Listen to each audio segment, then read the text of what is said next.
Hello minigame fans! The Steam Game Festival is once again upon us with the Autumn Edition featuring a whole bunch of demos to check out, so here's part 1 of my picks of some great pixel art games which is a little roguelite heavy. We begin with Tokoyo, the Tower of Perpetuity, a Japanese roguelite platformer, which again is not something that you see every day. This of course is being published by Playism and has you trapped in a mysterious, ever-changing tower in which you need to find your way out.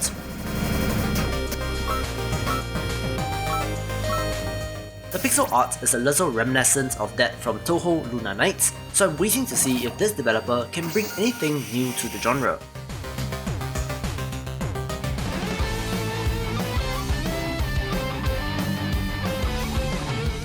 Ancient Abyss is a pixel art 2D Zelda-like with procedural generation and simply looks fantastic.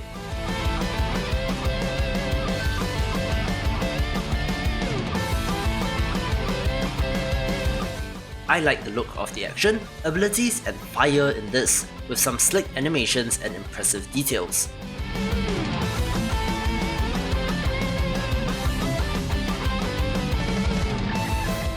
This has been in development for quite a while, so hopefully we'll see the release of this before the end of the year.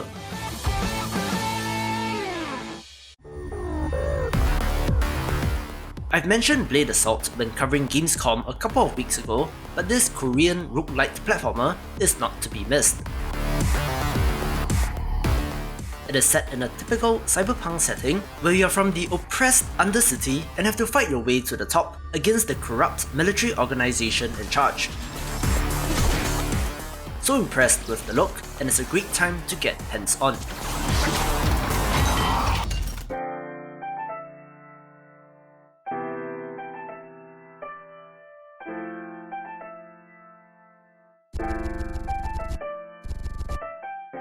I enjoy rhythm elements in games, especially when they are not just used in your typical note highway, rock band or guitar hero sort of way, and boy Beats World certainly fits my criteria.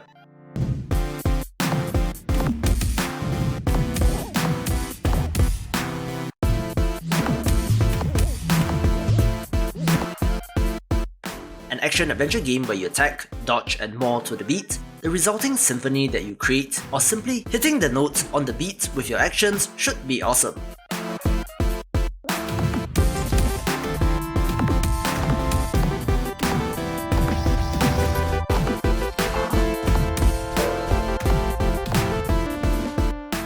Not totally sold on the pixel art, but a great idea for a game.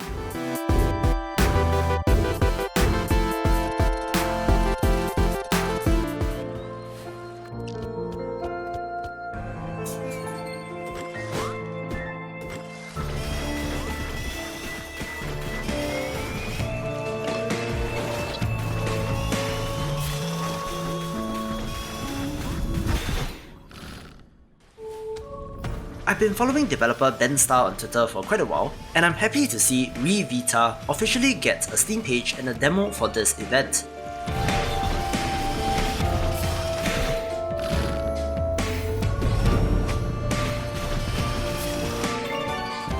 This is a no-nonsense roguelite platformer that looks gorgeous due to the particle effects, where you enter an ominous clock tower and have to battle enemies and bosses to reclaim your memories.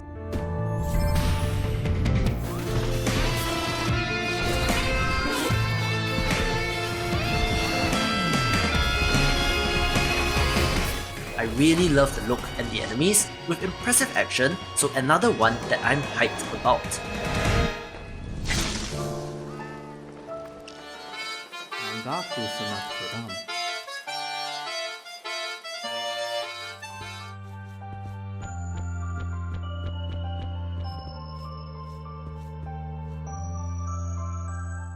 I've just mentioned that monster taming plus any genre will get my attention, and such is the case with Skyseeker, this time crossing over with the Metroidvania.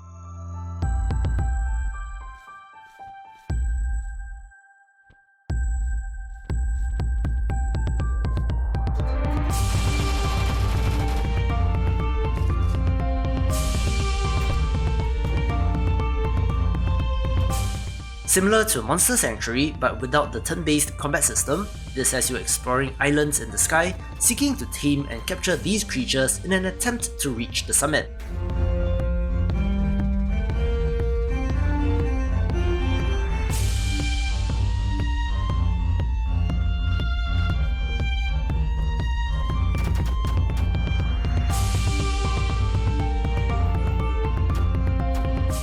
The real-time action looks interesting, more akin to a traditional Metroidvania, and as always, I want to see all the creature designs in this.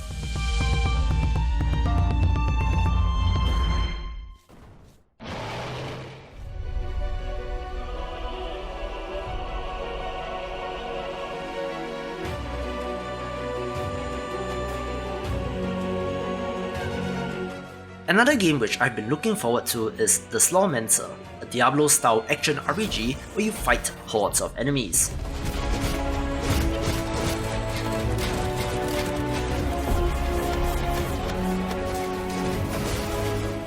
This is smaller in scope, having only 3 classes, but the skill trees and abilities look especially fun in this.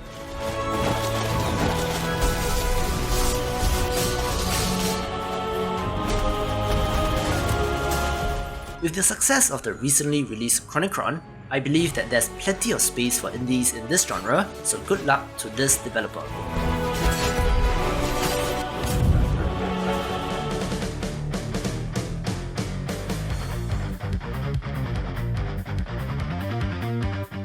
Another title recently covered, Smelter had a fancy new trailer that I thought I should show off, since this is an action platformer crossed with a top-down strategy game with a player avatar, reminding me of the classic ActRaiser, though this developer does say that it is ActRaiser-esque rather than some sort of spiritual successor.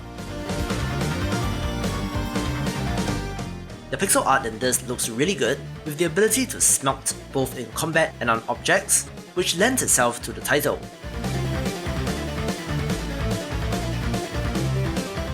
Slated for Q4 2020, hopefully this will be out before the end of the year.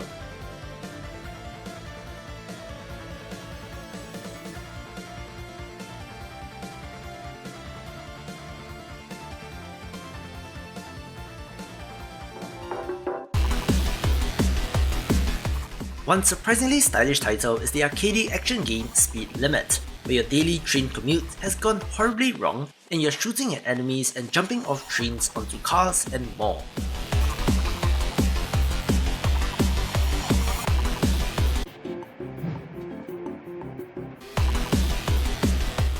Looks like an all-action title with a nice variety, so it's something to check out. Cuts the flesh, the mind will fall. Slay the 7, save us all. Fulfill what others failed to do. Mornia depends on you. I know that channel subscriber Ben Prince is very excited for Morbid the 7 Acolytes, so please do check out this demo if you like awesome Souls-like action-adventure games.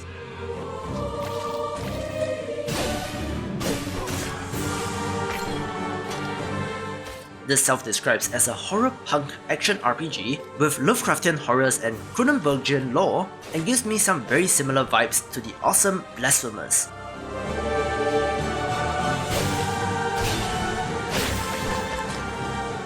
Totally down for this, and I'm pretty excited myself, taking the #1 spot. To see more of the big picture, check out these awesome videos, and I will see you after the jump. Morbid, the 7 Acolytes.